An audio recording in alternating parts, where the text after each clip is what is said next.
Daniel es tan archiconocido que es el mejor economista de la economía real práctico, yo creo que nadie lo duda, que es que decir cualquier cosa más ante algunos académicos que hay aquí, pues yo creo que no hace falta. Muchas gracias por la oportunidad para charlar un poco sobre, no solamente sobre lo que comento en el libro La Gran Trampa, sino la gran trampa que va añadida a ese riesgo que se genera en una economía cuando nos acostumbramos a lo que yo llamo el gas de la risa monetario, ¿verdad? A lo que es todo ese engranaje de bajísimos tipos de interés y una liquidez enorme, ¿no? Si vosotros veis lo que está saliendo en los medios de comunicación actualmente, hoy mismo, ¿no? Estoy viviendo esta misma tarde el absoluto colapso de muchas de las monedas de los países emergentes, ¿no? Habréis escuchado en los medios de comunicación lo que ha ocurrido en Argentina, que se ha quedado sin reservas y ha tenido que pedir un préstamo al Fondo Monetario Internacional. Estáis escuchando lo que ocurre en Turquía y todo eso, pero probablemente no estéis escuchándolo porque las noticias en España solamente hablan de nosotros mismos. Y sin embargo es muy importante. Y sin embargo es muy importante porque lo que está ocurriendo en los países emergentes es lo que yo explico en el libro, en La Gran Trampa, ¿no? Aquí que estamos unos cuantos que tenemos cierta edad, tú no, tú eres muy joven, pero los que tenemos cierta edad sabemos que los países emergentes no emergen. Sabemos que los países emergentes de hoy son exactamente los mismos que nos dijeron cuando éramos unos chavales. Yo tengo 50 años, los que estáis ahí en los asientos baratos, que tenéis un poco más de edad, también. Entonces, ¿qué es lo que pasa, no? Lo que pasa es lo siguiente. Lo que pasa es lo que estamos viviendo hoy. Estamos viviendo cómo unos mercados emergentes se acostumbraron a unos tipos de interés muy bajos, una enorme cantidad de liquidez llegaba de los países de Estados Unidos, de la Unión Europea, llegaba hacia países emergentes.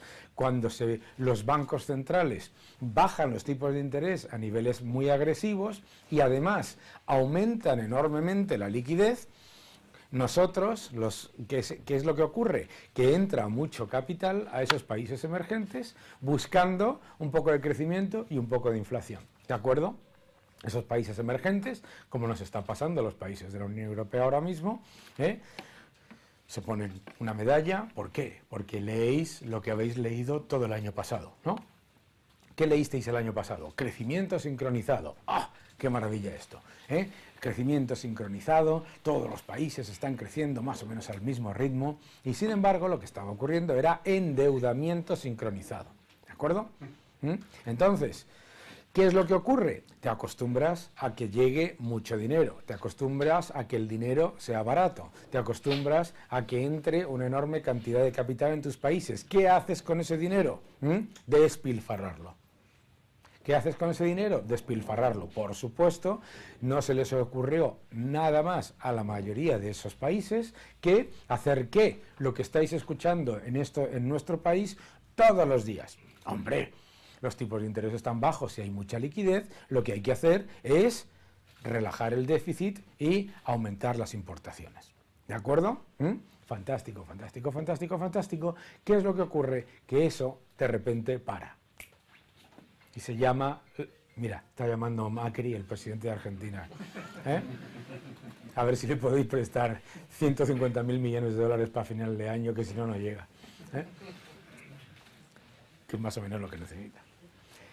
No, bromas aparte. ¿Qué es lo que ocurre?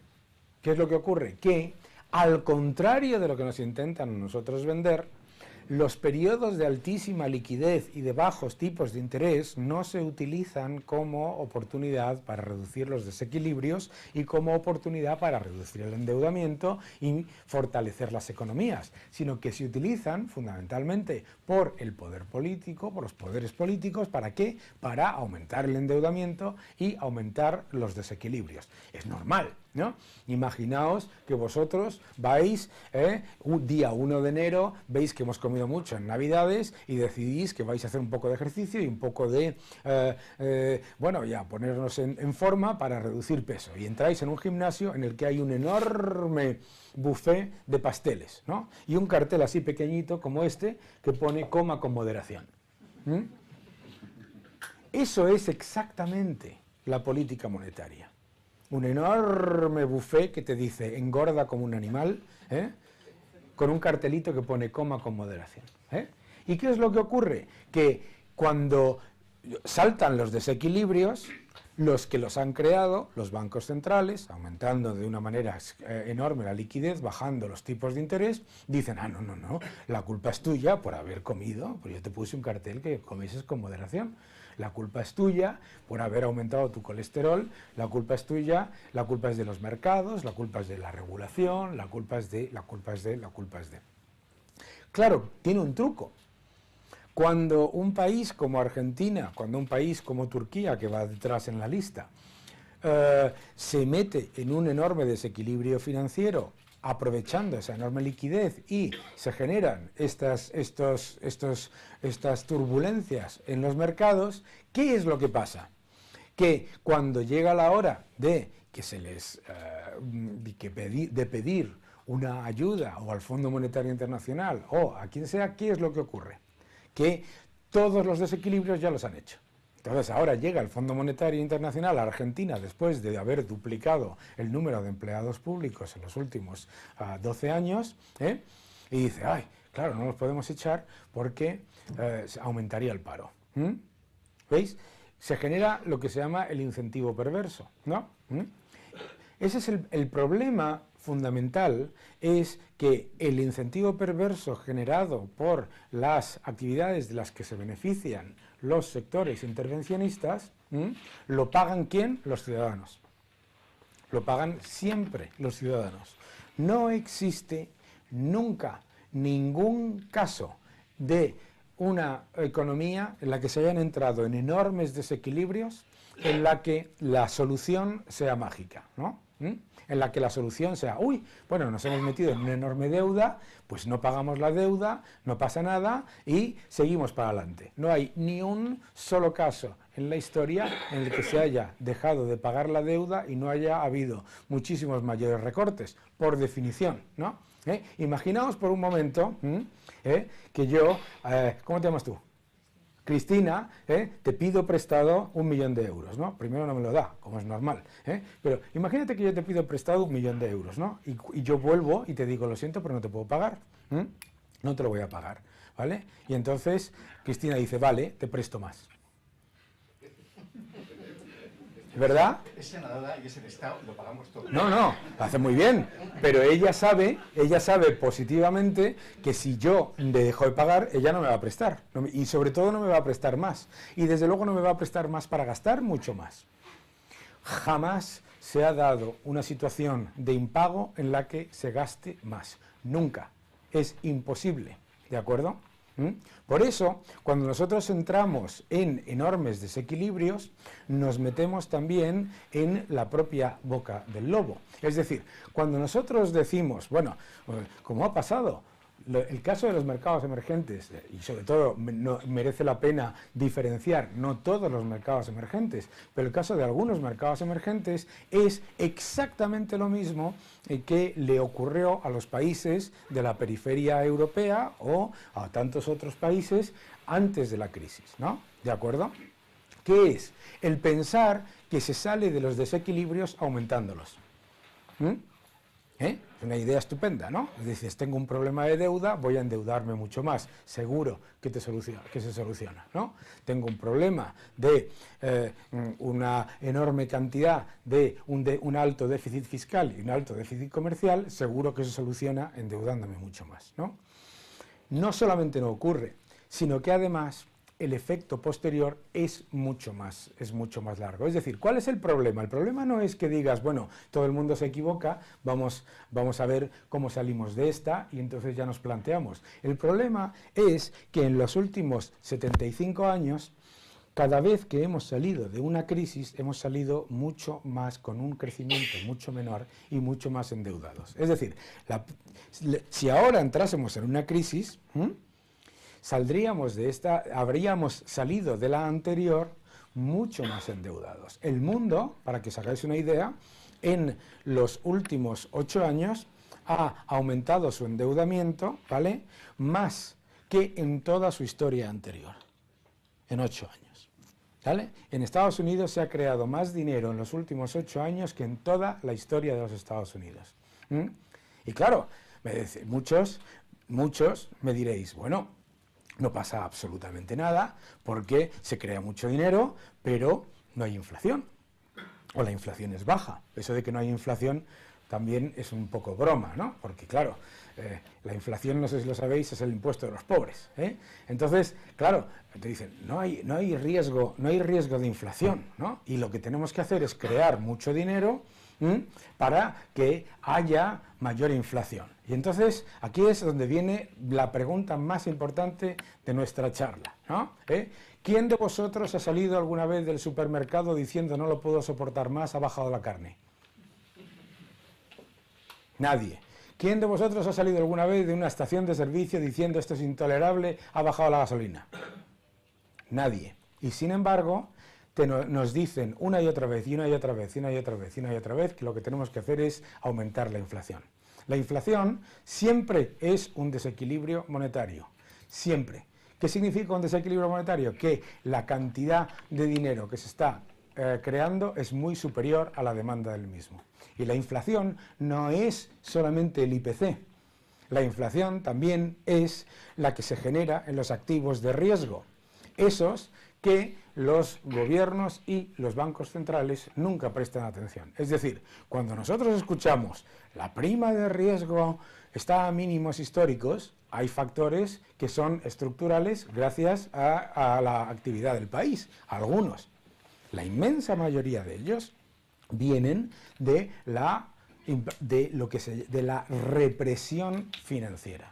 ¿Qué es la represión financiera? La represión financiera es que los bonos de los estados los compran el Banco Central, ¿no? El Banco Central de Europa, europeo, compra bonos de los países. Para que os hagáis una idea, hoy, mientras estamos hablando, Grecia se financia a 3 años a el mismo tipo de interés que Estados Unidos. ¿A quién le parece eso normal?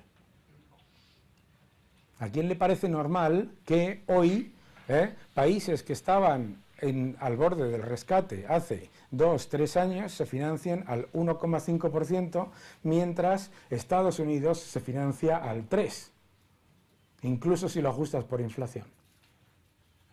¿Quién de vosotros compraría un bono de Grecia al 3,6% a 10 años? Ninguno. Eso es una burbuja. La idea de que eso no genera enormes problemas después en la economía real es simplemente una falacia. La idea de que eso no es un problema porque eso permite a Grecia financiarse más barato y por lo tanto solucionar sus problemas, no solamente es una falacia, sino que Grecia, entre otras cosas, no soluciona sus problemas, sino que los perpetúa. El buffet y el cartelito.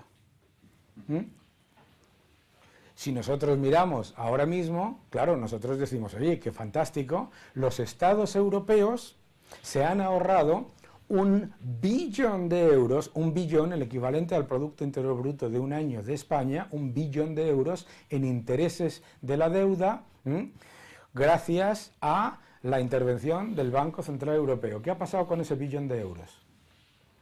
Que se lo han gastado. ¿Entendéis?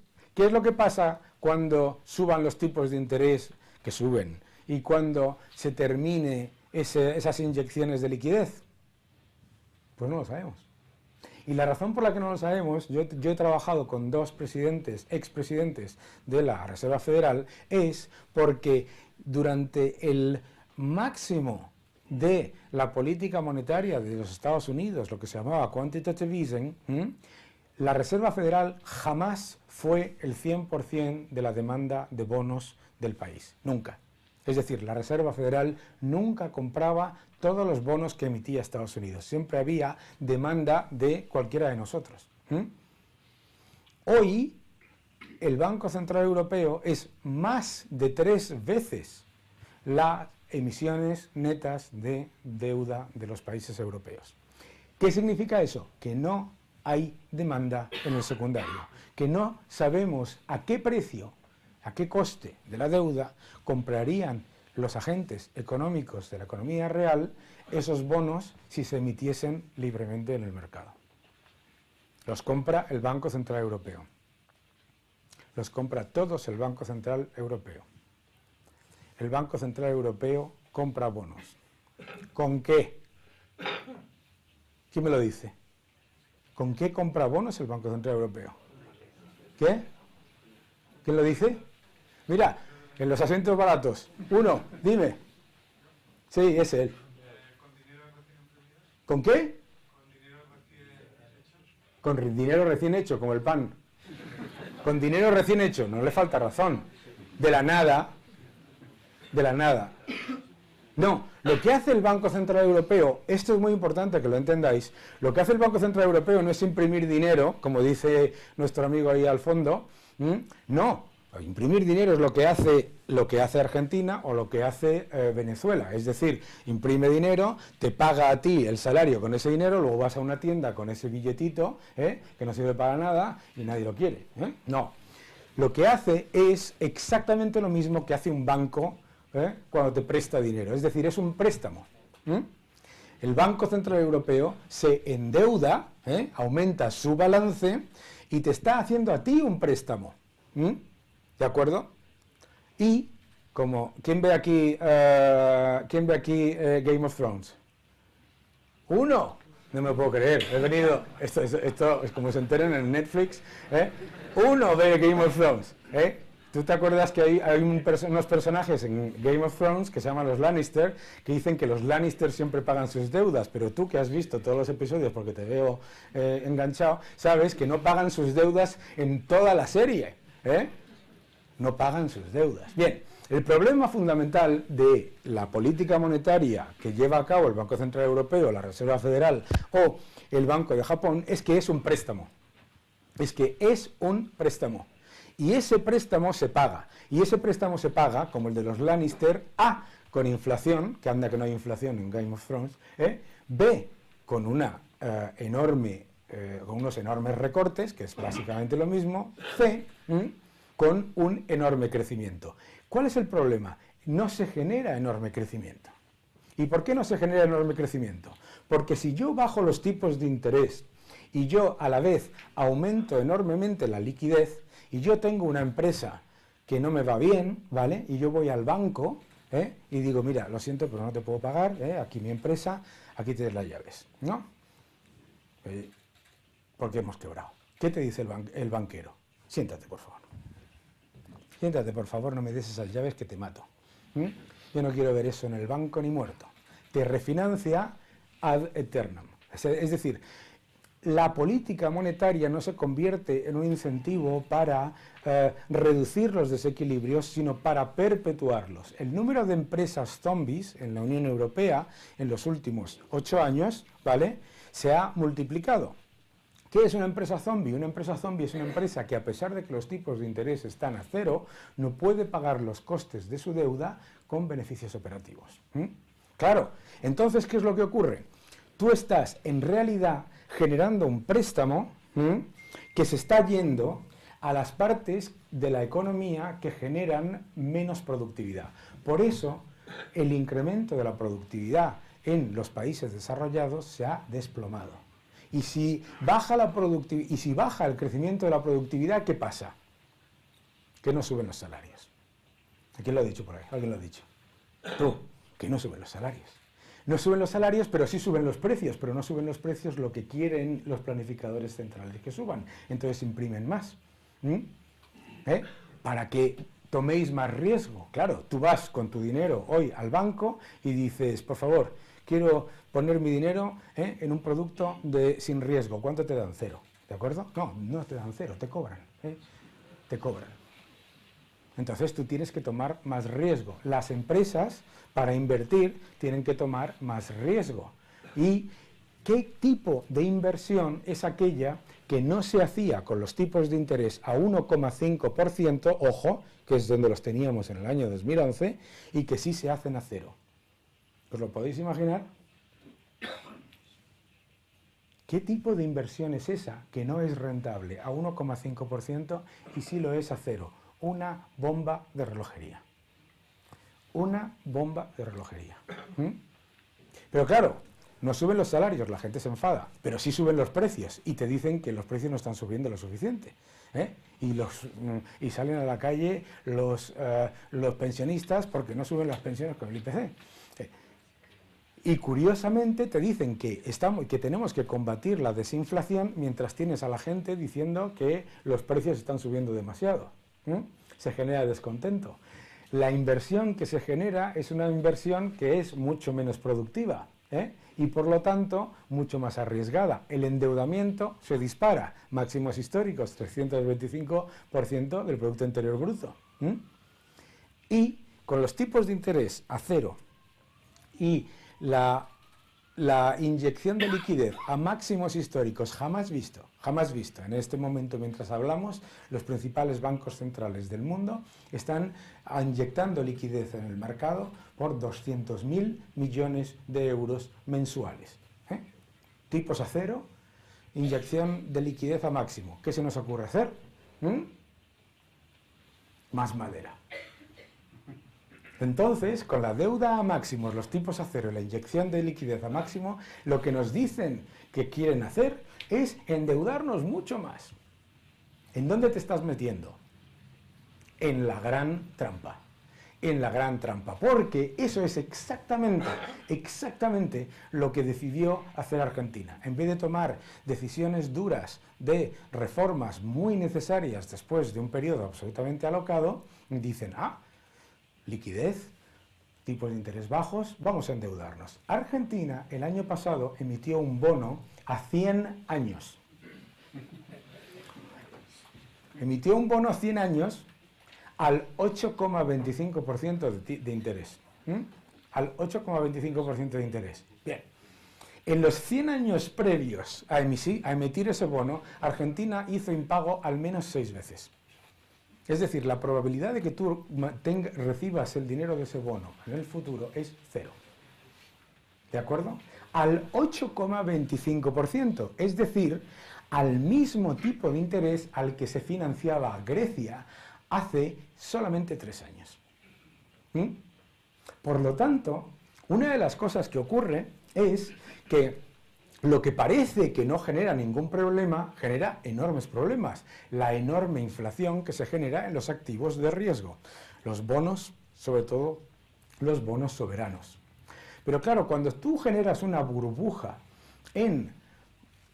cuando hay una burbuja, yo qué sé, en cualquier activo, una burbuja en la que tú quieras, ¿qué es lo que ocurre? Pues esa burbuja pincha, hay unos señores, algunos pierden dinero, otros compran, bueno, están pinchando burbujas todos los días. ¿Qué es lo que pasa cuando se genera una burbuja en el activo de menor riesgo que es el bono soberano? ¿Quién me lo dice? Que lo pagas tú. Que lo pagamos nosotros. Que lo pagamos nosotros siempre. Siempre. Siempre. Anteayer, en Italia, que tiene solamente 350.000 millones que refinanciar en los próximos años, ¿de acuerdo? Se juntaron Betty y Vilma, los populistas de izquierda y los populistas de derecha, y se les ocurrió la brillante idea de que lo mejor que pueden hacer es no pagar la deuda. Si tú impagas con 350.000 millones de vencimientos en los próximos años, ¿qué pasa? Adiós seguridad social, adiós pensiones, adiós estado de bienestar, pero sobre todo adiós pymes, porque claro, si impaga el activo de menor riesgo que es el Estado, ¿le vas a prestar de verdad? ¿Tú crees que un banco le va a prestar una pyme? La gran trampa. La gran trampa es pensar que se sale de los problemas estructurales aumentando los problemas estructurales, ¿no? La gran trampa es pensar que vas a adelgazar, en vez de comiendo 20 donuts al día, comiendo 19. La gran trampa es pensar que los periodos en los que tenemos una enorme liquidez se deben utilizar para aumentar los desequilibrios, porque cuando cambia, y cambia, esto es lo más importante, que parece que cuando uno va al Banco Central Europeo, cuando uno va al Parlamento Europeo, parece que no nos demos cuenta que cuando cambia, cambia así, se llama parada en seco.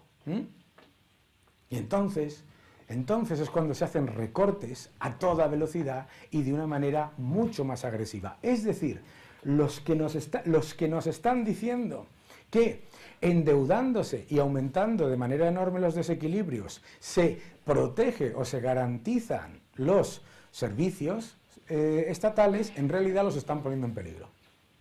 Y pasa mucho más rápido de lo que nosotros creemos. Y pasa mucho más rápido de lo que yo creo. Entre otras cosas porque si fuéramos capaces de identificar cuándo para, seríamos unos genios, nos forraríamos, pero no somos capaces. Y no somos capaces, entre otras cosas, porque no está en nuestra mano. Entonces, el gran riesgo con el que nos encontramos nosotros en la Unión Europea actualmente es que hemos fiado toda la mejora económica a esa política monetaria, al Banco Central aumentando la liquidez y bajando los tipos de interés. Pero los tipos de interés están a cero. ¿De verdad pensamos que en el próximo cambio de ciclo se va a solucionar bajando los tipos de interés y aumentando la liquidez? ¿Entendéis? Ahí está el gran riesgo. Claro, ¿cuál es la diferencia? Dicen, bueno, pero si esto lo hace Estados Unidos constantemente. Uno, Estados Unidos es la moneda de reserva del mundo. El euro no se utiliza ni en el 33% de las transacciones mundiales. Es decir, lo usamos entre nosotros, los europeos, ¿no? Dos, que mi amigo Julio haga salvajadas no significa que yo tenga que hacerlas también. Tercero, que mi amigo Julio haga salvajadas no significa que si él se las puede permitir, yo me las pueda permitir. ¿Entendéis? La política monetaria es una herramienta, pero la política fiscal no puede acompañar a la política monetaria cuando se convierte en un juego de a ver quién pierde primero. Porque cuando el juego se convierte en a ver quién pierde primero, el primo del sumosol siempre gana. Y no es que gane porque sea muy malo o muy listo, gana porque el mundo no se mueve en base a lo que nosotros consideramos que tiene margen, sino a lo que considera el mundo que tiene margen. Es decir, si os acordáis, ¿no? Claro, decía, yo me acuerdo cuando quebró, en términos reales, Brasil, ¿no? Que la presidenta de Brasil, Dilma Rousseff, decía, pero si solamente tenemos una deuda sobre PIB de 50%, ¿y quién te ha dicho a ti que tú decides cuánto es la deuda que tú debes tener? No lo dices tú, lo decidís vosotros todos en vuestros planes de pensiones, en vuestros ahorros, ¿cuál es el activo de menor riesgo? Por eso quiebran países que tienen deuda muy inferior, y por eso otros que tienen una deuda superior se mantienen. Fijaos, pensad un momento. Yo tengo una tarjeta de crédito, voy a utilizar a Julio de nuevo como subterfugio, y Julio tiene una tarjeta de crédito. Y mi tarjeta de crédito, yo tengo utilizado la tengo nueva, pero gasto todos los meses de mi tarjeta de crédito el 20%, 25% más de lo que ingreso, ¿de acuerdo? Y Julio tiene una tarjeta de crédito igual, pero ha utilizado el 90% de su capacidad de tarjeta y gasta todos los meses un poquito menos de lo que ingresa. ¿A quién le quitan la tarjeta de crédito primero? ¿A quién? ¿A quién? No, a mí. No, a mí. ¿Veis? Ese es el error que nos cuentan siempre, cuando nos dicen que tenemos margen. Nos dicen, no, tenemos margen, tenemos muy poca deuda, vamos a aumentar enormemente nuestros desequilibrios, y no pasa nada, porque otros tienen más deuda. No, al que le quitan la tarjeta de crédito, es decir, al que le dejan de dar financiación, es al que más desequilibrios entra y más rápidamente. ¿Entendéis? Igual que, no es que el ejemplo sea falso, es que os pasaría eso, os quitarían la tarjeta primero si la utilizaseis como yo, a como la utilizase Julio, ¿de acuerdo? Y ahí es donde tenemos un gran riesgo en Europa, porque en Europa hemos abandonado completamente el impulso reformista, lo hemos dejado todo a la política monetaria y, oh sorpresa, llevamos desde septiembre en ralentización. Entonces tenemos un grave problema porque ese billón de euros que nos hemos ahorrado en intereses de la deuda, nos lo hemos gastado. Tenemos un problema porque llega el invierno. Hoy el bono a 10 años de Estados Unidos está al 3%. Y si el bono a 10 años de Estados Unidos está al 3% y el bono a 100 años de Argentina está al 8,25, ¿dónde inviertes tu dinero? Alguno ha dicho por ahí en Argentina. ¿No? Invierte, es decir, se torna la percepción de riesgo. ¿Lo veis? ¿Lo entendéis? Y esa trampa es en la que no podemos caer, pero es la trampa en la que caemos constantemente. Y sobre todo no podemos caer, ¿por qué? Porque cuando cada vez que sales más rápidamente, sales, pero mucho más, con mucho menor crecimiento y más endeudado, tu capacidad de reacción en la próxima ralentización es mucho menor. Y los recortes, eso que todo el mundo odia, son mucho mayores. Es decir, lo que tú has estado intentando prevenir para que no duela, aumentando tus desequilibrios, se convierte no en recortes, sino en hachazos. Y eso es lo que tenemos que entender. Y no es una cuestión de que lo diga yo, o que lo diga Paquito, o que lo diga no sé quién. No, es realidad empírica. Y siempre alguien nos va a venir a decir que esta vez es diferente, pero no es diferente. Por lo tanto, lo que ahora entramos en preguntas, hablamos más de España, de lo que queráis, pero lo que debemos estar muy alertas es que no se puede utilizar el verano para consumir muchas más semillas. Tenemos que guardar para el invierno, y el invierno se acerca. El invierno ya está ocurriendo, el dólar sube los tipos de interés, me da igual lo que quieran hacer los gobiernos, me da exactamente igual lo que quieran hacer los bancos centrales. La realidad es que todo ese flujo de fondos vuelve.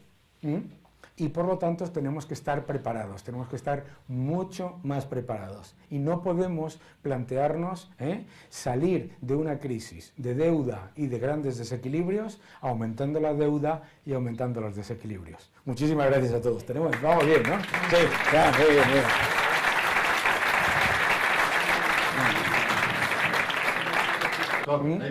A ver, fijaos, mirad, en el año 2010, entre el 2010 y el 2011, España tenía un déficit fiscal superior al 9,5% del Producto Interior Bruto, casi 100.000 millones de euros en un año. Eso es el pasado. Vamos a movernos a donde estamos ahora. Cosas que han mejorado, ¿no? Déficit comercial prácticamente cero. Hemos bajado el déficit comercial de una manera muy importante y exportamos mucho más e importamos mucho menos, muy importante. Segundo, hemos bajado el déficit fiscal de 100.000 millones a 25.000. Reducir el déficit no es reducir la deuda. Reducir el déficit es reducir la velocidad a la que aumentas la deuda. Ojo. Entonces hemos seguido endeudándonos, pero es verdad que hemos reducido el déficit. Vale. Bueno, eso es un desequilibrio muy importante que hemos reducido. Eso significa que nuestro endeudamiento con el exterior anual es menor a unos 30.000 millones. Entonces, estamos mejor preparados como país, mucho mejor preparados para un cambio de ciclo de lo que lo estábamos, oh sorpresa, cuando decíamos que teníamos mucho margen para endeudarnos. Fijaos qué curioso. porque el endeudamiento de las familias, el endeudamiento de las empresas y el endeudamiento escondido, que es los compromisos de deuda que no aparecen en la deuda anual, es decir, en el déficit, ¿no? Superaban el 34% del Producto Interior Bruto. Las necesidades de financiación externa. ¿De acuerdo? Entonces estamos mucho mejor, y nos tenemos que poner todos los ciudadanos, todas las empresas, todos los agentes económicos, una medalla así grande como aquel mago que se ponía una medalla grande, bien. Pero eso no significa que estemos bien, porque eso también viene con toda esa liquidez y todo eso. España puede tener una prima de riesgo de 70 puntos básicos sin ayuda del Banco Central Europeo. La llegamos a tener. En el año 2000, 2001 teníamos una prima de riesgo inferior a Alemania, no pasa nada. Lo que tenemos que seguir es haciendo los deberes. El problema histórico de España es que cuando estamos ahí, se ve como en esa ventana la luz, decimos fiesta. Es un problema histórico de España, pero es verdad que en esta ocasión no es ni de lejos lo que era en otras ocasiones. Es decir, si vosotros os acordáis de la crisis del 92, de la crisis del 2001, si os fijáis en otras crisis, siempre hemos salido de las crisis endeudándonos mucho más y aumentando los desequilibrios. Esta es la primera vez, y por lo menos en 56 años que yo recuerde, que España sale más fortalecida, sobre todo que sus economías similares. Yo creo que eso es algo que merece la pena resaltar, ¿no? O sea que estamos mejor, pero no estamos, acordados de lo del buffet, todavía le estamos dando un poquito a las calorías, ¿verdad? Hay una pregunta que yo creo que lo hace alguien joven, me da la impresión. Muchas veces, don Daniel, nos ha mostrado usted algo que se parece mucho a la falla de San Andrés, la famosa falla esa que hay en California, ¿no? ¿Cuándo se hunde? ¿Quién irá al fondo? ¿Cómo prevenir la catástrofe individual? ¿Saben todo esto nuestros políticos? Muchas veces. ¿Quién ha hecho la pregunta si no es...? Vale. Un joven. Por eso. Un joven, sí señor. Sí señor. A ver, muy importante. ¿Cuándo se hunde? Nunca. Esto, cuando nosotros pensamos en crisis, etcétera, pensamos de una manera, digamos, apocalíptica, ¿no? O sea, España ha sufrido una gran crisis y perdió solamente un 7,4% del Producto Interior Bruto. ¿Sabes? Como decía un amigo mío mexicano, eso no es una crisis, eso es una noche de juerga. ¿Sabes? Eso es una resaca. Entonces, hundirse, el concepto que probablemente usted tenga o que los que estamos aquí, no se va a hundir, ¿de acuerdo? Porque había un humorista irlandés que decía, estamos todos muy endeudados, ¿no? ¿A quién le debemos la pasta? Le damos una paliza y se acaba todo. Nos debemos entre todos, ¿no? Por eso no se puede hacer impago, porque claro, dice, no, o sea, Julio va a hacer impago, no, pero es que me debe a mí, ¿sabes? Y entonces yo que te debo a ti no te puedo pagar, ¿sabes? Nos debemos entre todos. Entonces, no se hunde, ¿vale? ¿Quién irá al fondo? De nuevo, nadie va a ir al fondo. O sea, no, nadie va a ir al fondo. Está ahí sonando, por lo menos no es la canción de Eurovisión esa que casi me da una taquicardia el otro día. Por Dios, yo creo que las elegimos aposta para perder, ¿Quién irá al fondo? No, ¿quiénes van al fondo? Siempre los que piensan que esta vez es diferente. O sea, mira, fíjate, a mí me da mucha pena, pero estoy viendo lo que está pasando en Turquía, ¿no? Todos los días, ¿no? O sea, yo me he pasado 4 años escuchando en Turquía que esta vez es diferente, que endeudarse y tener déficit comercial no es malo, que hay que imprimir dinero para salir de la crisis, aumentando la masa monetaria un 16% anual, etcétera, etcétera, etcétera. Me he pasado 4 años escuchando eso. Y, ¿sabes? O sea, como el que ve un accidente a cámara lenta. Pues no es una casualidad que si te haces la lista de las economías que ahora mismo están sufriendo más ante la subida de los tipos de interés y la subida del dólar, son aquellas que dijeron, esta vez es diferente, hay que imprimir moneda para crear riqueza y no pasa nada por endeudarse. ¿Sabes? Entonces, es cómo prevenir la catástrofe individual. Bueno, primero, las crisis no dejan de ser oportunidades, ¿no? La catástrofe individual solamente se genera si tú lo que estás es participando de la burbuja, ¿vale? Y dices a más, ¿no? Pero catástrofe individual no tiene por qué pasar, a menos que estés extremadamente orientado a esos desequilibrios, ¿no? ¿Sabes? ¿Sabes? Es como decir, ¿cómo prevenir que te dé un ataque al corazón comiendo todos los días 20 donuts? Pues no puedes. Tendrás que dejar de comer 20 donuts. Perdonadme, me va a perdonar la empresa de donuts, que es una empresa fantástica, pero es un símil, ¿no? Quiero decirte que, claro, ¿cómo puedo evitar caer en una crisis haciendo las cosas mal? Pues no haciendo las cosas mal, ¿sabes? Y ya la última, ¿no? ¿Saben esto nuestros políticos? Claro. Claro que lo saben. Claro que lo saben. Todos los políticos lo saben, pero los políticos no son. Los políticos no han bajado le voy a echar un cable a los políticos. Los políticos no han bajado de raticulín a gestionar la economía.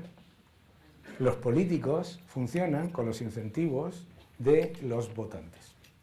Y cuando los votantes le dicen, venga, al precipicio van de cabeza. Pero hay una cosa que se llama democracia. Hombre, a menos que sea una dictadura que diga, vamos todos al precipicio, ¿no? Que eso entonces le puedes echar la culpa a uno. Pero los políticos no tienen la culpa, Yo estaba en Argentina cuando perdió las elecciones, gracias a Dios, Cristina Fernández de Kirchner, ¿no? Y todo el mundo en Argentina sabía que había un agujero fiscal y monetario de alrededor del 20% del Producto Interior Bruto. Llega el nuevo gobierno y dicen, no queremos que haya ajuste. Ah, ¿no queréis que haya ajuste? Entonces, pues para adelante, mi comandante. Ahora creo que tienen reservas para 2 meses, ¿no? ¿Sabes? O sea, es un ejemplo, ¿no? Pero quiero decirte que esas cosas no ocurren sin la aquiescencia y tiene que venir de la sociedad civil también. ¿Sabes lo que te quiero decir? Y ya está, ¿no? Muy bien. Aquí la senadora dice que tiene sus dudas. ¿De qué?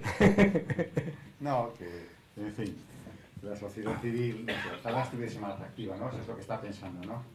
Esa es la equivocación. Bueno. Aquí hay otra pregunta muy corta, y es la siguiente, ¿no? Es, ¿cuándo va a estallar la próxima crisis? No sé si se refiere a la de aquí, o más bien se refiere a la europea, o más bien a la burbuja monetaria, a la expansión monetaria, no sabemos cuándo. Hay un periodo... Mira, si yo te digo que en los últimos 3 años hemos vivido 2 crisis financieras, probablemente no lo sepas. Hemos tenido una crisis financiera en Portugal y hemos tenido una crisis financiera en Italia, y no lo sabéis, ¿no? Lo importante no es predecir cuándo hay una crisis, lo importante es que esa crisis, o lo que sea, no se convierta en sistémica. Es decir, a mí no me importa que estalle una burbuja o que haya una corrección en las bolsas. A mí me preocupa si eso le afecta a muchos sectores que no tienen nada que ver con todo eso, ¿de acuerdo? ¿No? Entonces, lo importante no es pensar si va a haber crisis, porque eso no es una cuestión de ser un gurú, es una cuestión de matemáticas y de estadística. En los últimos 150 años, pues ha habido como unas 200, ¿no? Unas 200 crisis. Bueno, pues no pasa nada. La cuestión es, ¿qué significa crisis? Ojo, crisis lo que significa en realidad es que un gran desequilibrio se reduce y se puede empezar a mejorar, ¿no? Entonces, tenemos que verlo como lo que son, como oportunidades. Y entonces tenemos que plantearnos el próximo cambio de ciclo, no le llaméis crisis, como una oportunidad para estar más fuertes y para afrontarlo bien. Nosotros hemos vivido muchas crisis y las hemos sobrevivido muy bien, ¿no? También tenemos que verlo de esa manera, ¿no? Una otra pregunta que es más teórica. ¿Ha sido el triunfo del keynesianismo el caldo de cultivo para este tipo de políticas expansivas? ¿Y por qué cuesta tanto aplicar medidas liberales como el contrato único si tenemos evidencia de que son efectivas? Imagínate que tú eres imaginaos por un momento que sois el presidente del gobierno. Acabáis de llegar y llamáis a 2 economistas. 2. Uno es un economista no keynesiano, y un economista, el otro es un economista keynesiano. Y el primero os dice, mire, usted lo que tiene que hacer es apartarse un poquito. Usted se tiene que apartar porque tiene que dejar que las empresas inviertan, tiene que dejar que los ciudadanos consuman, tiene que dejar que la gente y tiene que facilitar las cosas y por lo tanto tiene que reducir la presión que usted genera sobre la economía para que el resto de la economía crezca mejor y le vaya mejor, ¿no? Y el segundo le dice, para nada, usted es Dios. Lo que hacen las empresas y lo que hacen las familias no aplica al Estado, porque los Estados no tienen por qué pagar la deuda. Entonces usted lo que tiene que hacer es endeudarse. ¿Por qué? Porque usted puede siempre subir los impuestos a los ciudadanos. Y usted puede, y si los demás no gastan lo que usted quiere que gasten, gásteselo usted por ellos, porque si no son capaces de ahorrar. Y además, esto no es una broma, y además, si la cosa va mal, como usted solamente va a estar 4, máximo 8 años, le echará la culpa al siguiente, o el siguiente le echará la culpa a usted. ¿A quién contratas? A mí, dice. Claro. No es el keynesianismo, esto es muy importante, no es el keynesianismo. Lord Maynard Keynes, en la teoría general del dinero, explicita que los estados, cuando tienen que invertir en la economía, tienen que hacerlo con rentabilidad económica real. ¿Qué significa eso? Que vaya a generar más de lo que gastan. Segundo, que cuando la economía crece, deben bajar el gasto y bajar los impuestos. Esas páginas las han roto, así, de la teoría general del dinero y se han quedado con la de gastar. Porque cuando hay crisis, el Estado tiene que gastar, y cuando hay bonanza, el Estado tiene que gastar. Cuando hay crisis, hay que subir los impuestos porque no hay suficientes ingresos, y cuando hay crecimiento, hay que subir los impuestos porque no hay suficientes ingresos. ¿Entendéis? Pobre Lord Maynard Keynes. Por otro lado, el pobre Lord Maynard Keynes hizo la teoría general del dinero y del crédito, cuando el Estado pesaba alrededor del 10% del Producto Interior Bruto, no el 45 o el 40. ¿Entendéis? Cuando el Estado tenía tanto dinero, le sobraba el dinero que lo tenía que guardar en fuertes. No cuando estaba con un déficit anual de 3, 4 veces el Producto Interior Bruto. ¿Entendéis? Pobre Lord Maynard Keynes. Es que estamos cogiendo una teoría de un señor para un momento muy específico en el que el Estado era muy pequeño y no intervenía, para justificar unos estados que pesan el 40, el 50% del Producto Interior Bruto y que son todos deficitarios, ¿me entendéis? ¿No? Entonces no le echemos la culpa al pobre Lord Maynard Keynes, que estoy seguro que se está revolviendo en su tumba como un muerto de The Walking Dead. Aquí hay una pregunta un poquito concreta. Dice, artículo en expansión. Dice, del 16 del 3, del 16 de marzo. Dice, Bankia tiene un exceso de liquidez entre 4.700 y 5.400 millones de euros. Señor Lacalle, ¿puede haber más desfachatez que el señor Golzarri prevé seguir repartiendo dividendos? Bueno, titulares de la expansión, falso, ¿vale?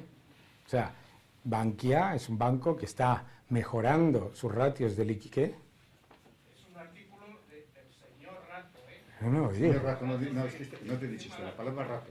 Ah. Rato en expansión. ¿Pero quién? ¿Rodrigo?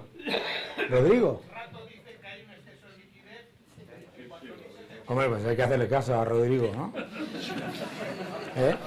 Esto lo digo. Pero, bueno, primero, no, Bankia no tiene un exceso de liquidez. Ningún banco tiene un exceso de liquidez. A ver, por favor, señores, nosotros cuando ponemos un euro de un depósito en el banco no lo tiene ahí muerto de asco. El banco lo endeuda en varias unidades para prestar a otros. Eso es el negocio bancario, ¿de acuerdo? Bankia no tiene ese exceso de liquidez y desde luego Bankia, entre otras cosas, tiene que repartir dividendos, entre otras cosas porque nosotros somos sus dueños. Claro, nosotros... Un 60%. ¿Y 60% de qué? el restante, ¿quién se lo lleva? ¿Qué? El 40% restante, ¿quién se lo lleva? ¿Qué quiere? ¿Que se quede sin reservas? Los accionistas, ¿Pero qué? que no han aportado nada, joder, nos están robando ahí el 40%. A ver, yo creo que... A ver, discúlpeme porque... Primero, el dividendo de una entidad cotizada se reparte a todos los accionistas. ¿Eh? Me va a permitir, perdóneme, usted no puede pedir que una entidad bancaria pague el 100% de dividendo porque se queda sin reservas. Entonces, usted lo que quiere es que la entidad quiebre, ¿sabe? No, la entidad paga lo que paga de sus beneficios. Usted dice, pero ¿cómo me dice usted que no a lo que es una evidencia empírica? Dice, no, a mí no me haga usted... Está diciendo el señor Rato que... Pero que usted no... Pero vamos a ver... Bueno, mire, dale, que sí, que cree usted al señor Rato, pero por favor no invierta con él. Sigamos. Siguiente. No, y sobre todo no me trolee a gritos desde ahí atrás, ¿eh? Porque yo le estoy contestando con todo respeto. ¿Eh? ¿Cómo podrían aumentar realmente en el corto plazo los salarios en España? Porque si hay que esperar a aumentar la productividad y alcanzar el pleno empleo con una tasa media del paro del 18% en los últimos 30 años y actualmente hay 3,7 millones de parados. A ver, los salarios no pueden aumentar cuando hay un stock de desempleo tan alto y cuando la productividad es tan baja. En Estados Unidos, después de 8 años de salir de la crisis, los salarios reales están empezando a crecer ahora. ¿Después de qué? Una bajada de impuestos. No se le había ocurrido a nadie. Oh, sorpresa, se bajan los impuestos, suben los salarios. Es que no puede ser de otra manera, ¿sabéis? Entonces, primero tienes que reducir el stock de paro. Nosotros no tenemos un paro alto por casualidad. Como bien ha dicho en la pregunta, España es el único país que yo conozco que ha tenido una media de paro en los últimos 30 años del 17 y pico %, pero hay grandes factores ahí. Para empezar, ¿no? En el cálculo del paro en España se incluye a los jubilados anticipados, son 450.000 personas, ¿de acuerdo? Entonces, ¿qué es lo que ocurre? El cálculo del paro en España con respecto a otros países es diferente, ¿vale? En ningún país se calcula como parado, como es lógico, a los jubilados anticipados, porque no son parados, ¿de acuerdo? En España tenemos muchos problemas en el mercado de trabajo. Una persona ha hablado antes de si el contrato único es la solución, no es la panacea. Pero hay muchas cosas que se tienen que solucionar. Para empezar, es cuestionable un país en el que tiene tal nivel de desempleo y a la vez tenga una de las tasas más bajas de emprendimiento del mundo. Es muy sorprendente, ¿no? O sea, tienes un enorme paro y la gente no emprende, ¿no? A pesar de que los tipos de interés están a cero y de que todo el mundo piensa que los empresarios se forran. Es una sorpresa. Es muy curioso también la bajísima movilidad que hay en este país, ¿no? Es curioso que con un paro tan alto, tengamos menos movilidad que países que tienen un 4%, es decir, gente que se mueve no ya fuera del país, sino fuera de su región. España es uno de los pocos países donde la mayoría de la gente nace y muere a menos de 30 kilómetros. Entonces, hay toda una serie de desincentivos al empleo. Fíjense, en España hay más de 1.800.000 pymes. Solamente con que esas pymes aumentasen en un empleado cada una, se acababa el paro. Y resulta que España es también un país en donde una pyme que factura más de ninguna cifra multimillonaria, más de 3 millones de euros, recibe lo que yo llamo el tsunami burocrático y fiscal. Es... You don't know what hit you. De repente empiezas a recibir una enorme cantidad de presiones fiscales y burocráticas que te hacen mucho más complejo el contratar y el crecer sobre todo. Y tenemos unas pymes que son muy pequeñas y tenemos unas grandes empresas que son muy pequeñas. Ojo, que hablamos siempre de las grandes empresas y nuestras grandes empresas son muy pequeñas. Entonces tenemos un problema en general de pensar en un sistema del mercado laboral extremadamente garantista que luego no garantiza nada. Fijaos, en el periodo en el que estaba prohibido despedir y la legislación laboral era la más rígida de toda la OCDE, sí, después de Grecia, se multiplicó el paro por 2. ¿Entendéis? Entonces, tenemos que hacer mucho más por entender que tenemos que facilitar la inversión, facilitar la contratación y facilitar la creación de empleo. Porque nos estamos centrando constantemente en una supuesta seguridad que no asegura nada, porque si tenemos esa cantidad de desempleo, no sirve. Y entonces suben los salarios, ¿de acuerdo? Ahora, si nosotros hacemos como hicimos en la crisis, antes de la crisis, y decimos, venga, a subir los salarios por encima de los precios y a subir los salarios por encima de la productividad. ¿Qué es lo que pasa? Que cuando destruimos empleo, destruimos mucho más. De hecho, si entre el año 2008 y el 2010 los salarios no hubiesen crecido más aproximadamente crecían alrededor del 2-3%, nos hubiéramos evitado la destrucción de casi 1 millón de puestos de trabajo.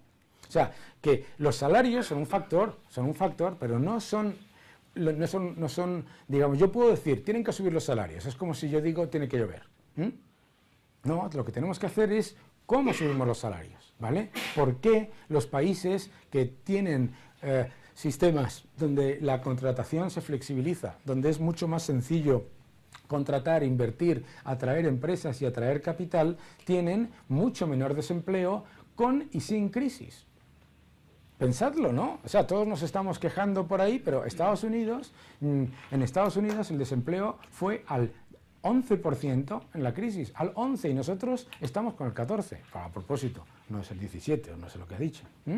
O sea, lo que quiero decir es que tenemos que quitar los desincentivos a trabajar, que hay muchos, tenemos que quitar los desincentivos a contratar, que hay muchos, y tenemos que facilitar que las pymes y los autónomos, que son los que crean empleo de verdad, tengan capacidad de crecer. ¿Quién es autónomo aquí? Yo.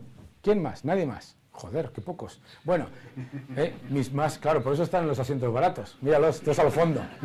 Están fastidiadísimos todos. Claro, estos señores tienen que pagar el IVA por adelantado antes de cobrar. Estos señores tienen que pagar unas cuotas que suponen, que les suponen prácticamente pues el 20% de lo que van a ingresar en un año si tienen suerte.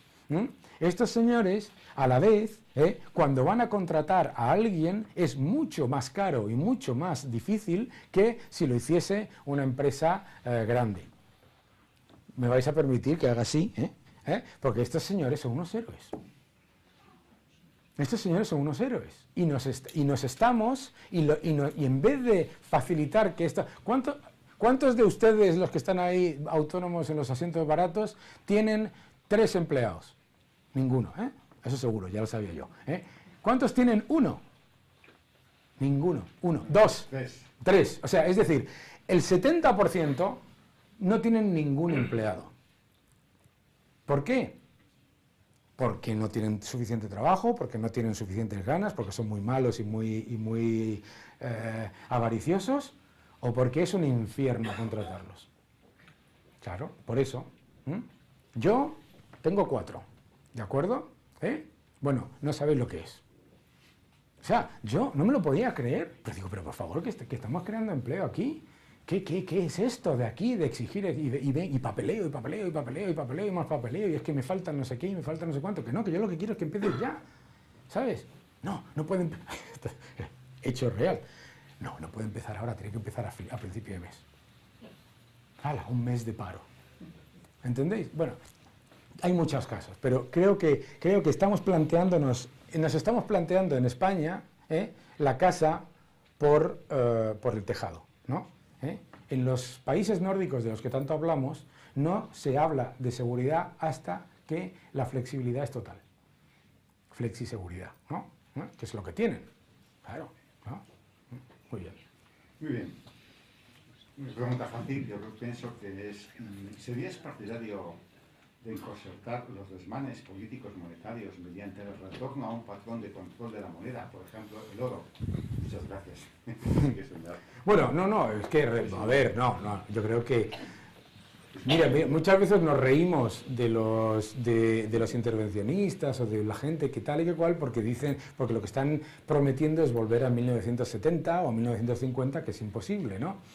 Pero es que eso es exactamente lo mismo. Es decir, retornar al patrón oro no es una crisis, es una depresión mundial, porque si la masa monetaria del mundo excede en centenares de veces las reservas de oro. Entonces, o sea, sería la quiebra del mundo, ¿entendéis?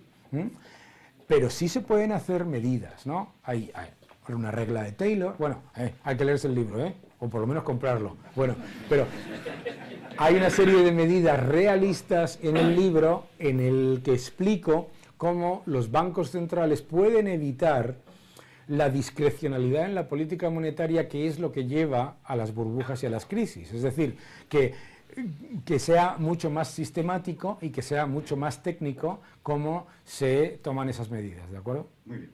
¿Qué debería realizar un gobierno responsable, lo he entrecomillado de gobierno responsable, y en cuanto a política fiscal y financiera en España para garantizar un sistema de pensiones público-privado y mixto dentro de 30 años? Postdata, el gobierno responsable me ha dado risa hasta al describirlo, pero bueno. Qué mala es la gente, ¿no? Es que a ver, la clase política, que es tan estupenda.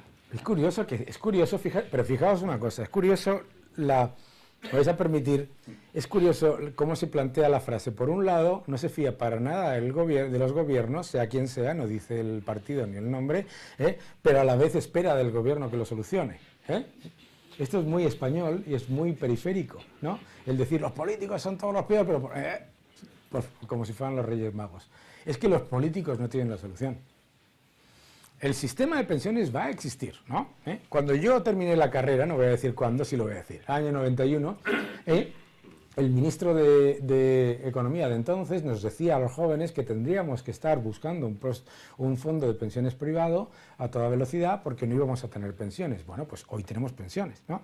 En aquella época no había la hucha de las pensiones y la gente cobraba las pensiones. Pero tenemos que ser conscientes del reto demográfico. Nuestra sociedad envejece, no pasa nada. Eso no es por cuestión de políticas de conciliación ni nada. La gente no iba a tener 6 hijos porque hubiese políticas de conciliación.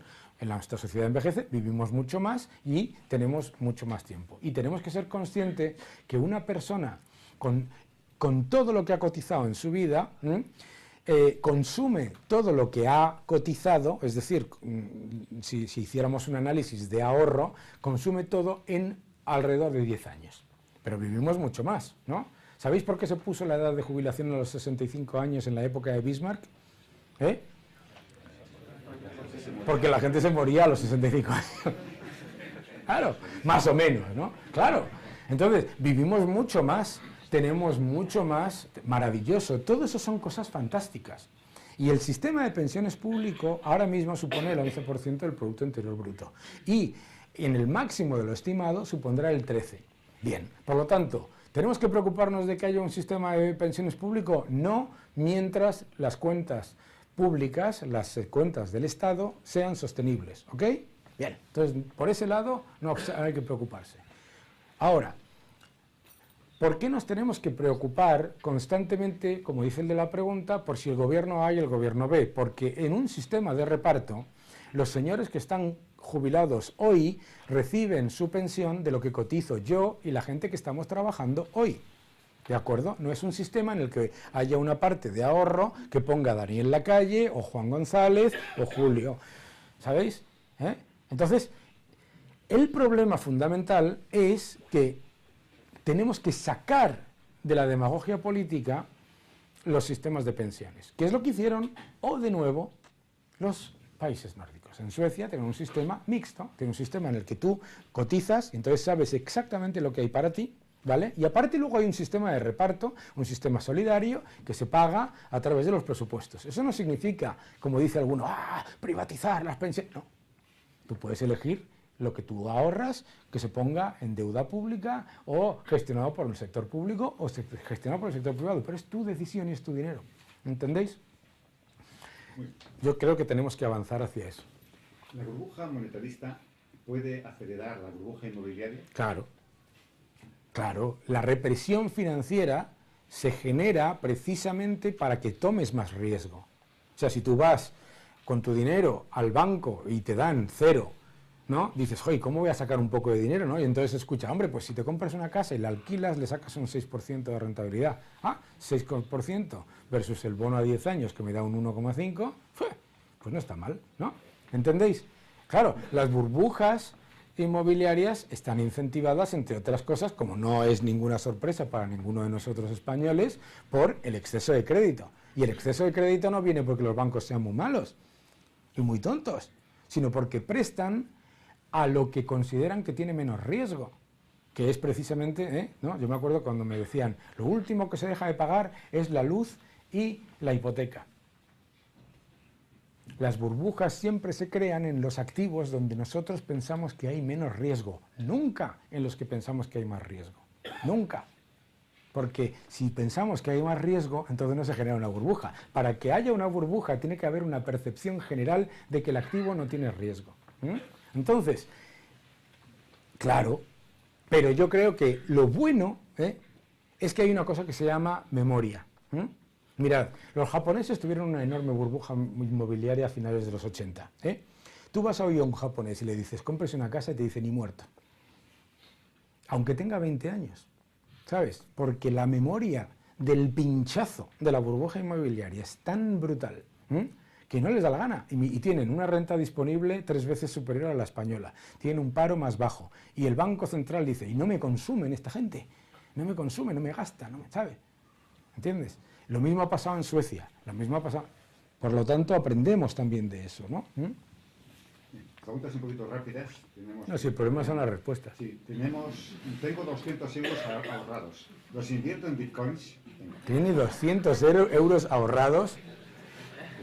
Salga a cenar esta noche. Tengo 200 euros, 200 pone, ¿no? Sí, tengo 200 euros ahorrados. Salga a cenar, disfrute de una buena comida aquí en Pamplona. Bueno. Invite a una chica o a un chico o lo que sea, ¿no? Estamos aquí en mitad de una crisis al comienzo de otra. Al final, ¿dónde estamos? ¿Cuál es nuestro sistema nuestra situación económica actual? Bueno, estamos... No, a ver, es que pensamos en las crisis como si fuesen el fin del mundo. Las crisis son un cambio de tendencia, no pasa absolutamente nada. Lo importante es que las crisis no se conviertan en sistémicas y lo importante es que no nos creamos que la crisis es culpa de, como nos pasó a los europeos, es culpa de los americanos que son tontos y entonces hagamos lo contrario y la empeoremos, ¿de acuerdo? No pasa nada, ¿no? Una crisis en sí misma, o sea, todos los que estamos aquí, todos los jóvenes de más de 50 años que estamos aquí, ¿cuántas crisis hemos visto? Mínimo 10, ¿eh? Y estamos bien, ¿no? O sea, nunca hemos estado mejor que ahora, pero tenemos que ser conscientes de los baches en el camino. Nunca hemos estado mejor que ahora. Una pregunta muy triste, pero yo aquí, esto es la libertad y cada uno puede preguntar lo que quiera. ¿Cuál es mi motivación para buscar un trabajo si con 3 hijos cobro una renta básica de más de 1.000 euros en Navarra? Ninguna. Vamos, es que casi le digo que yo que tengo 3 hijos, que me avise que voy contigo con usted. Claro, ninguna. Mire, los finlandeses se les ocurrió hacer el experimento de la renta básica solamente con 2.000 personas. Solamente con 2.000 personas. O sea, en efecto, en una sociedad en la que la responsabilidad ciudadana es tan grande, el efecto fue tan devastador que no solamente han eliminado el programa, sino que han puesto penalizaciones y limitaciones a los parados que no buscan trabajo, ¿sabes? Claro, si a mí me pagan por no trabajar, yo no trabajo, ¿eh? Yo se lo garantizo. Bueno, pese a las amenazas, como el endeudamiento, no es verdad que se está en una fase del ciclo de expansión, tipos bajos, creación de empleo, aumento de los beneficios empresariales. El aumento de los beneficios empresariales no se está dando, en realidad es muy bajo. Los beneficios empresariales en España siguen estando por debajo de los niveles del año 2007 y además, si miramos los beneficios empresariales generados en España, todavía más, aproximadamente un 50% por debajo. Y dice, no es verdad que se está en un... Sí, a ver... Si tú inyectas 20 billones de dólares en la economía, te garantizo que creces. Vamos, es que si no crece, que está fatal, ¿sabes? Algo creces, ¿no? La cuestión es cómo creces, ¿no? Entonces, es verdad que estamos en un ciclo de expansión y precisamente como estamos en un ciclo de expansión, tenemos que aprovecharlo para reducir los desequilibrios. Porque cuando pase el ciclo, viene el invierno, claro. Aquí una pregunta un poco complicada, con una letra un poquito perceptible. Dice, all paper money will eventually go back to its intrinsic value. Paper, Sí. 0, Voltaire, 1729, Voltaire. Está muy bien citar a Voltaire en inglés, ¿eh? Eso está muy bien, que era francés. Es un políglota. Hace muy bien, hace muy bien, hace muy bien. Lo ha sacado de un libro mío, así que muchas gracias, sobre todo porque lo ha comprado. ¿Está usted de acuerdo? ¿No cree que pueda ser posible a un largo plazo que el valor de fiat money llegue a cero? ¿Cree que nos estamos acercando al final del fiat money y que el dinero, por ende, pase del control de los bancos centrales a mercados del cybercoins, entre otras cosas? O sea, lo que él dice es que si nos dedicamos a imprimir dinero constantemente, el dinero va a perder constantemente poder adquisitivo y como vamos de crisis en crisis y salimos cada vez más endeudados, pues entonces el valor de ese dinero se va a ir a cero y buscaremos alternativas en otros. Hasta cierto punto, como le decía la persona que preguntó primero, nunca vamos a ver una cosa tan drástica. Pero sí es verdad que las criptomonedas y las cibermonedas son una respuesta precisamente al exceso monetario de las monedas controladas por los estados. Y que está demostrado que el hecho de que una moneda la garantice un estado no sirve para nada, como nos muestra hoy Argentina, Turquía o la propia Venezuela o Zimbabue, ¿no? Yo tengo aquí, para todos vosotros, para que lo disfrutéis, un billete de 100 trillones de dólares de Zimbabue, ¿no? 100 trillones, ¿no? Es una broma, no es una broma, mirad, esto es un billete de curso legal, de Zimbabue, que escuchó a Eduardo Garzón y a Pablo Iglesias, escucharon, ¿no?, que decía que imprimir dinero crea riqueza, y estos son 100 trillones de dólares zimbabueños, ¿no? ¿De acuerdo? ¿Sabéis lo que vale esto? Nada. Nada, ¿no? Entonces, efectivamente, pues si te dedicas a hacer el animal con la moneda, pues la destruyes, ¿no? Y no es verdad que crear dinero cree riqueza, ¿no? Sobre todo cuando es como está ocurriendo en los países desarrollados, lo que estás creando es crédito, ¿de acuerdo? Estás creando deuda. Pero bueno, no será tan agresivo. Última pregunta. ¿Por qué razón cree que hay políticos españoles que envidian modelos económicos latinoamericanos como el venezolano y el argentino, sabiendo que han causado una de las mayores catástrofes económicas de sus países? Muchas gracias por venir. Muchísimas gracias. Última pregunta, buenísima. El fan de Game of Thrones se acuerda de un episodio en el que decía uno de los personajes, esta persona prefiere que el bosque se queme con tal de ser el rey de las cenizas. Exactamente eso. Si tú vas a Miami hoy, hay una urbanización que se llama Coco Plum, ¿no? En la que hay unas casas, unos yates, unos coches. Esos son los líderes chavistas de Venezuela, ¿sabes? Que están todos forradísimos, claro. Destruir un país es muy lucrativo para una minoría muy pequeña, muy lucrativo. Y a nosotros nos parecerá que no tienen ese, que no es que es eso, que es que no, muy inteligente, claro. Si yo incluso en un régimen comunista, si yo te expropio, tengo problemas, me cuesta, es complicado. Pero si yo te expropio vía inflación, como hizo Zimbabue, ¿sabes? Pero, ¿quién cobra en dólares? ¿Quién se lleva los dólares que entran en el país? ¿Quién? El que controla los capitales. ¿Y quién controla los capitales? Estos señores, claro. Si vosotros vais a esa urbanización, no solamente esa, están en muchos lados, veis, no veis riqueza, veis obscenidad de riqueza. Claro, estos señores luego llegan a Venezuela, se ponen el chándal de colores y dicen ¡el pueblo! ¡el pueblo! Y luego se vuelven a Coco Plum. Esto no es una broma, de verdad, porque es robo. es robo organizado. Es robo organizado. Cristina Fernández de Kirchner es multimillonaria. Eduardo Correa es multimillonario. Castro es multimillonario. El que queda, el otro también. Esta gente son multimillonarios, no multimillonarios de que unos cuantos millones, sino de miles de millones. ¿Entendéis? Es robo organizado. ¿Vale? Bueno, mil gracias.